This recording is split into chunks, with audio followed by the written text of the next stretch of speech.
welcome back to Coffee with the Wolves, presented by JJC Athletics. I'm your host, Damian Dennis, and this week we're going to be talking track and field with Coach Jeff DeGraw. Welcome back, Jeff. Thank you. Now, we're recording this a week in advance because this episode drops while you're at the national tournament or national, event. Correct. So I'm going to start this conversation by asking, next week on Friday, or today if you're watching this, what are you hoping to already know about finishes, qualifiers, whatever? Well, at this time next week, depending on what time on Friday, Thursday is the finals of the 4x800 meter relays, both men and women. Number one for the men's team right now in the country. They have a shot, if they run well, to win again. We're defending champions and set a national record with the fastest time ever recorded in Division III. And the women we're right in the mix. There's two teams, us and another one right in the mix to try to get the victory in the women's 4x8. Yeah. So those two will be completed already. So maybe you've already seen it on social media of how we did. Yeah. So at the time we're recording this, the people watching may know more than we know right now. Correct. And that's kind of like weird to, But because you leave Monday for nationals and we need to get you guys featured before nationals or during nationals, here we are. Right. Let's talk a little bit about those teams. Can you talk a little bit about those athletes running in those two events? Well, the women's 4x8, all four are freshmen. And they've come a long way this year. We had some injury problems and some confidence problems, but everything has come together really well with them all. In fact, Vivian Forte is also the number one ranked steeplechaser, and she'll have, by the time, it depends on what time you post this next Friday. Yep. That's a Friday morning race at Nationals Eastern time, so that one will already be decided, but she has about a 50-second lead on the number 2 steeplechaser in our division. But, of course, it's the national meet, so it doesn't mean anything. You got to do it that day. Everybody's bringing their best. Yes, everybody brings their best. And then the other 3 running are also in the 8. Allison Bohennick's in the 8 and 1,500, and Gabby Zid's in the 1,500 and 5,000. Allison's also in the 5,000, but that's not till next to the last event, the last day. So they'll should do pretty well in that. The men's 4x8, right now we have a composite time, if you add up our 4 half-milers, of 7:44. 7:53 is the national record. 8:06 is the number 2 time in the country. So we have a 22-second lead on the number 2 team in the country. Again, you never know what can happen, but if we run like we're capable or just even a little bit, we should defend our title. With that large of a lead kind of, in the times, and obviously we already mentioned it's nationals. People are going to be bringing their best. They're not just trying to qualify. They're trying to win at this point. But how do you kind of combat maybe any sort of complacency with the men's team there? Like, hey, just because we have this 22-second lead currently, it doesn't mean anything here. Correct. Well, it's their first race back. Now, we won't do anything this weekend. If you're watching this, that would have been last weekend. We had our 2 meets the last weekend in April. So, we've been practicing really well. It's just a little bit, that first day is nice for those guys because they're all doing a lot of events to get the rust out, blow the carbs out, get a race under their belt. Same thing happened last year. We went in as the favorite, and we had to have a great anchor leg by Alex Johnson to win. So, last year, we thought it would be easy, and it wasn't. So, like you said in the track meet, everybody brings it to the national meet. But I think, with what we have, there are 6 half-milers who have broken 2 minutes on the national list. Yeah. We have 4 of them. But the problem is only 3 get to race in individual events. So one of those 4 doesn't get to do the 800, but he's in the 4x8, and then he's also in the 1,500, and that's Caleb Keys. But our top 3, Nathan Sarletti, Alex, and Chris Johnson, they've just been on fire this outdoor season. And speaking of that, we have some names in there that should be recognizable to anyone following JJC Wolves because Nathan, Alex have won weekly honors from the USTFC. Yeah, I know all those letters. Yeah. Yes. I think I got it right, but they've won these weekly national honors, and I think like 3, 4, 5 weeks in a row at this point. Correct. Yeah, Nathan's won it 3 times, and Alex has won it once. In fact, Alex won it the week he beat Nathan and set the all-time best in the 800 in Division 3. Yeah. So very stacked, relay team there. But you've got the list. I can see it in front of me of all your national qualifiers. Let's just run through, what kind of performances are you expecting from, the men's side, the women's side? Well, as a coach, all coaches go in trying to figure out how they're going to do, not only individually and team-wise, but you also have to look at that to put your athletes in the best position to do their best in their individual events.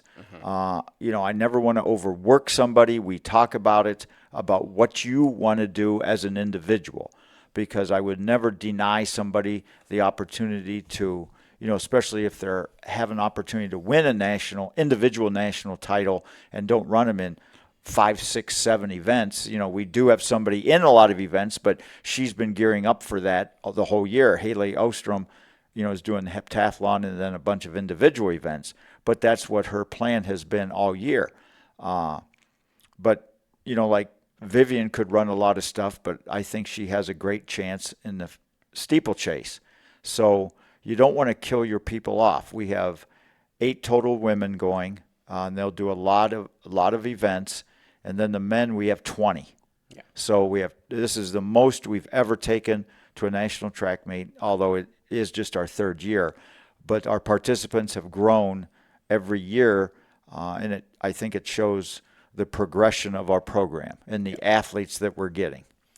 Have you already made those decisions on who's running what at the national meet? Yes. Yeah. Anything you could share since this comes out, or are you still going to try and keep it under the belt at all? Oh no! I mean, by the time everybody sees this, the heat sheets are going to be out. Right. For the men, Nathan Sarletti will do the 4x8, the 800, the 1500, and the 5000. He's only run one 5,000 all year, and that was just to qualify. And it's the next to last event, so hopefully he'll do well at that. I do think with his speed, no one has his speed in the country except his teammates, but they're not running the 5,000. Yeah. In the 800, it's going to be a great race because we have the top 3 times in the country, and it would be awesome.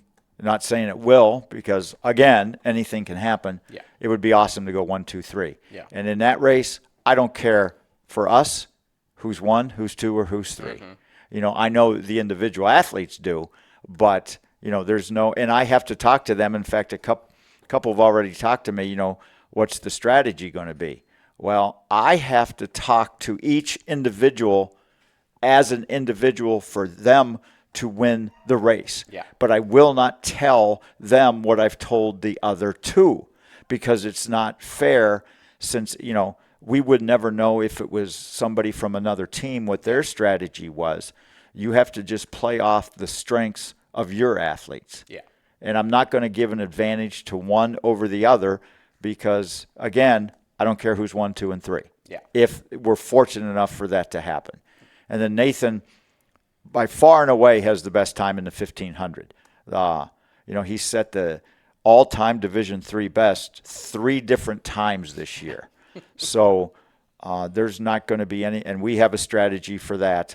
And that's, I don't think there's anybody who can touch him in that. Our big thing with all of these people is put them in bubble wrap for a week. Yeah. And, I've preached to them, you have to take care of yourself now. Our practices have been going very well. We're getting ready for that last week, and you just have to take care of yourself. No going out and doing stupid things or, playing basketball because you don't need to and spraining an ankle. both teams. This is the last week. This is it. This is what you've worked all season for. Basically, wait until after the national meet to be a reckless youth. Yes, yes. You can do that again in 2 weeks. Yeah.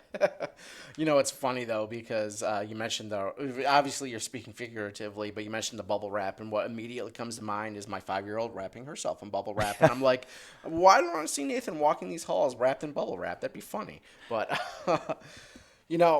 I want to backtrack a little bit. You mentioned kind of building confidence, and it was an issue for the women's relay team.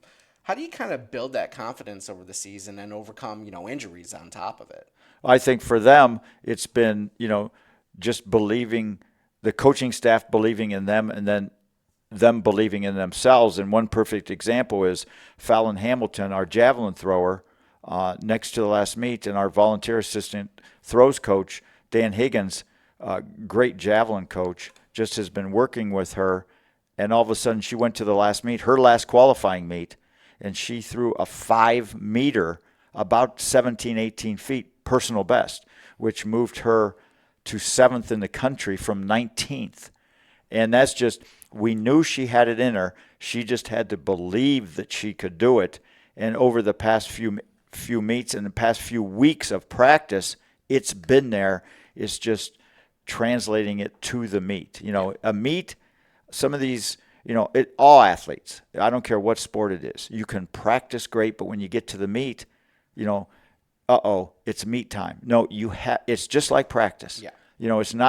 We're not a sport like football where there's somebody's going to come running down the field 40 miles an hour and try to tackle you and jar that ball loose. Yeah. This is only you. You have no control over what anybody else does. Yeah. But you have to be ready for all different types of situations. Yeah. And kind of, again, to backtrack a little bit, but you mentioned, you have events where multiple student athletes are participating, and then in the case of the one men's event, you in theory could finish 1, 2, or 3 in any, with whatever order. How do you kind of talk to those student athletes? And you mentioned, you give them each specific tailored advice for how to perform without telling them what you're telling their teammate, but they each want to win that national title in the event. How do you kind of remind them, I guess, so to speak, that you're also on the same team? Well, it's about team points. Like last year, our men were third. The year before that, the women were third. And the top 3 win the big NJCA trophies, and that's a big ceremony at the end. And that is the ultimate goal. I don't think, the 2 times we've won in cross country, we didn't go planning to win. Yeah. You just, winning a national meet is hard. Placing in the top 3 is hard.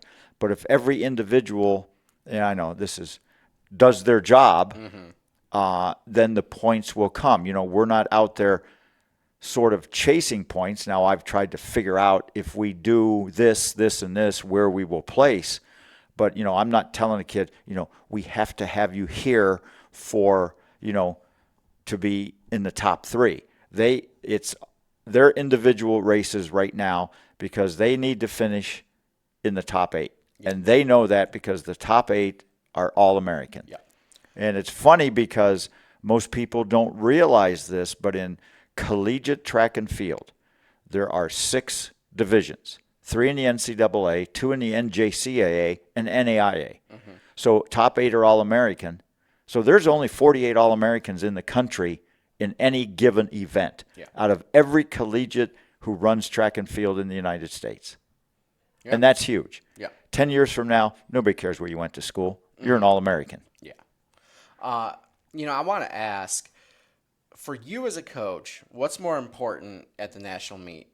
Helping your student athletes hopefully win a individual national title or winning the team national title? And, of course, you want both. But well, yeah. I think for us, I'm so proud of the fact, and I tell people this. Last year, we took 25 athletes to the national meet. 22 made All-American, and the other 3 who didn't performed their best at nationals. That's all basically, it's that they do their best at the meet. Everything else will take care of itself. Yeah. If Nathan runs his best, he'll win. If, like Haley hasn't done a heptathlon this year because there aren't any around here.